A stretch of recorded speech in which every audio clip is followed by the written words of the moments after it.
Well, hello, it's Darlene Taylor, the Recycled Mom, and this is the first video of 2019. And I'm going to be kicking it off with a collaboration with Mommy and Mia Homeschool Chronicles and the Homeschool Grammy, and it is a new series called Rest in Grace, and every month we're going to have a new theme for this new year. January's theme is what to do when your plans are hindered. Sometimes things don't work, and what do you do?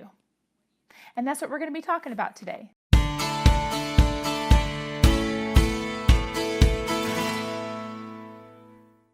Plans go wrong. Plans get hindered. You set out with one direction, and then you find out later on that you have to change up. I know, right? So, what do we do about that? I'm going to be giving you some things that have helped me, because Lord knows my plans don't go as planned. Well, I'll be. I've been an event planner for 20 years, and I know that even the best laid plans always have some kind of a glitch, and so you prepare for that. Hope for the best, plan for the worst is what I usually do. And so that's what we do for our homeschool in life. When I've got goals or things that I'm working on, something happens and I have to change course. And my first thing that I do, and I want to encourage you to do, is when you notice that something has gone awry or it doesn't seem to be working out, I practice the pause. And what that is just, okay, we're going to stop. We're going to take a look at everything. Sometimes people are that I'm not going to give up. I'm going to keep going on this track and I'm going to plow right through it. And that's okay too, because sometimes that's what needs to happen. But even before you keep plowing through, I always say, let's just stop and take a pause and find out what is going on. Now, some things that are going on that I need to check is usually my expectations. That's the first thing I need to check. For example, if it's weight loss, maybe I want the weight loss to go a lot faster. Who doesn't? Sometimes it's just stopping and going, hey, maybe it's your expectation that needs to be adjusted, Darlene. So we're going to keep going with this plan and we're going to stick with it. Maybe the plan hasn't failed. Maybe it's just your focus, your attitude about it. You need to have the right outlook to produce the right outcome.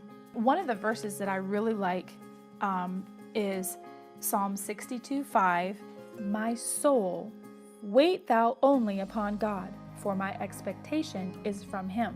Something else I learned from my workout coach that I think not only applies to, your health and fitness, but to just everyday life. And it is allow yourself to be stretched.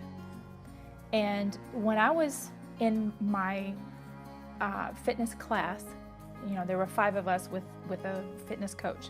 One of the things that we were doing when we were stretching, when you stretch, you start to feel pain, or you feel where that stretch is in that certain area.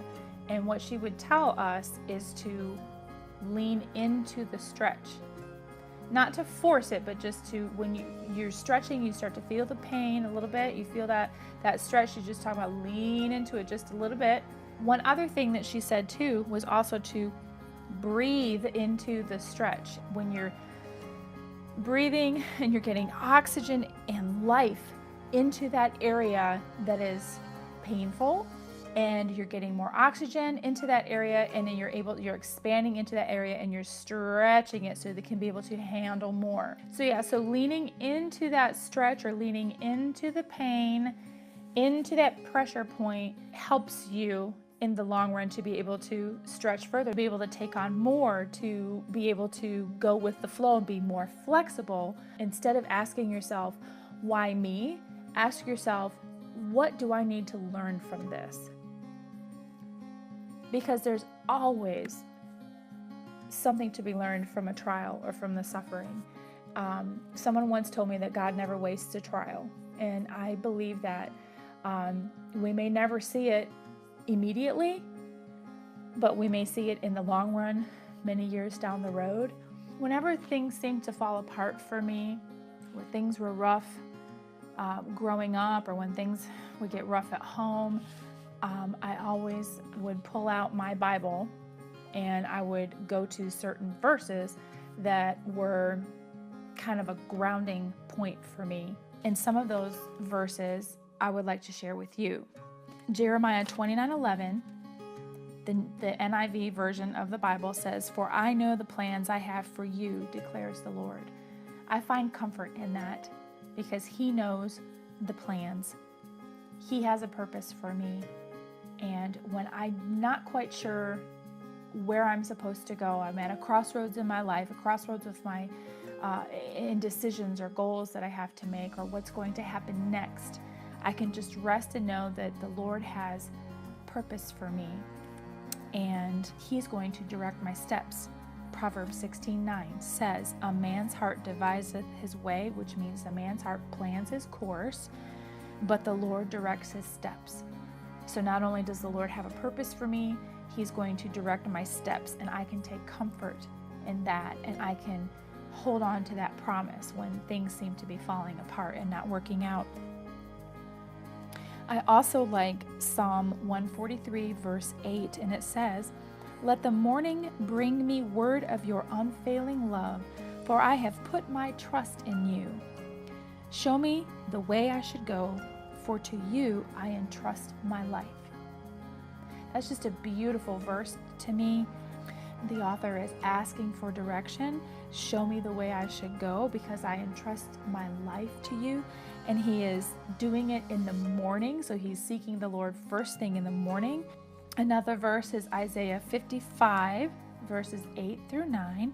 "For my thoughts are not your thoughts, neither are your ways my ways, saith the Lord. For as the heavens are higher than the earth, so are my ways higher than your ways, and my thoughts than your thoughts."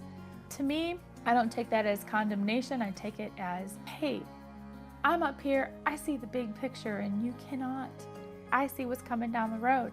And my thoughts are not like yours. They're focused ahead. Yours are wandering. So whether we're dealing with daily disappointments or life-altering loss, disappointments can be the divine appointments our souls need to encounter God. I hope that that encourages you some for this month, gives you some things to think about as you are making your plans and your goals for the new year, for the second semester of school, for making some changes in your life, in your home, personally, mentally, physically, spiritually. And remember, when things get tough, things seem like they're falling apart, just hit that pause button and take a moment and reflect on what's going on. So I thank you for tuning in today. I wish you the very best for the month of January, and I will see you at the beginning of February with a new theme for Rest and Grace. Until next time, shine on.